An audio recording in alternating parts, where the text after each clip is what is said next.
Tipper ലോറിയുടെ dump ബോക്സിന് അടിയിൽപ്പെട്ട് യുവാവ് മരിച്ചു. നെട്ടൂർ സ്വദേശി സുജിലാണ് മരിച്ചത്. അപകടം ഉദയംപേരൂർ നെടുവേലി ക്ഷേത്രത്തിന് സമീപം രാത്രി 8 മണിയോടെയാണ് ഉണ്ടായത്. വിശദാംശങ്ങൾ അലി അക്ബർ ഷാ നൽകും. അലി, എപ്പോഴാണ് ഈ അപകടം സംഭവിച്ചത്? എങ്ങനെയായിരുന്നു അപകടം? ശ്രുതി, രാത്രി 8 മണിയോട് കൂടിയാണ് ഈ അപകടം ഉണ്ടായത്. ടിപ്പർ ലോറിയുടെ ഡംപ് ബോക്സിനടിയിൽപ്പെട്ടാണ് നെട്ടൂർ സ്വദേശിയായിട്ടുള്ള സുജിൽ മരിച്ചത്. 26 വയസ്സാണ് സുജിലിന്റെ പ്രായം. ഈ പറഞ്ഞതുപോലെ ഉദയംപേരൂർ നെടുവേലി ക്ഷേത്രത്തിന് സമീപത്ത് വെച്ചായിരുന്നു ഈ അപകടം ഉണ്ടാകുന്നത്. ലോറിയുടെ ഡംപ് ബോക്സ് ഈ സമയത്ത് ഉയർത്തി വെച്ചിരിക്കുകയായിരുന്നു.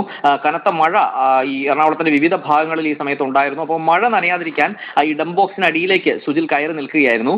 ഈ സമയത്ത് ഡംപ് ബോക്സ് നിലത്തേക്ക് പതിച്ചാണ് ഈ അപകടം ഉണ്ടായത്. ഡംപ് ബോക്സിനും അതുപോലെ ഈ വാഹനത്തിന്റെ ചേസിനും ഇടയിലേക്ക് സുജിൽ കുടുങ്ങിപ്പോവുകയായിരുന്നു. ഇവിടെ വെച്ചാണ് ഇത്തരത്തിൽ ദാരുണമായൊരു അപകടം ഉണ്ടാകുന്നത്. സുജിലിന്റെ മരണം സംഭവിക്കുകയും ചെയ്തത്. വൈകിട്ടോടുകൂടിയാണ് ഈ സംഭവം ഉണ്ടാകുന്നത്. എന്തായാലും 26 വയസ്സ് പ്രായമുള്ള ഒരു യുവാവിനാണ് അതിദാരുണമായി ഈ മരണം ഉണ്ടായത്. ശ്രുതി, ശരി, അലി അക്ബർ ഷാ ആണ് വിവരങ്ങൾ നൽകിയത്. ടിപ്പർ ലോറിയുടെ ഡംപ് ബോക്സിനടിയിൽപ്പെട്ടാണ് യുവാവിന് ദാരുണാന്ത്യം സംഭവിച്ചത്.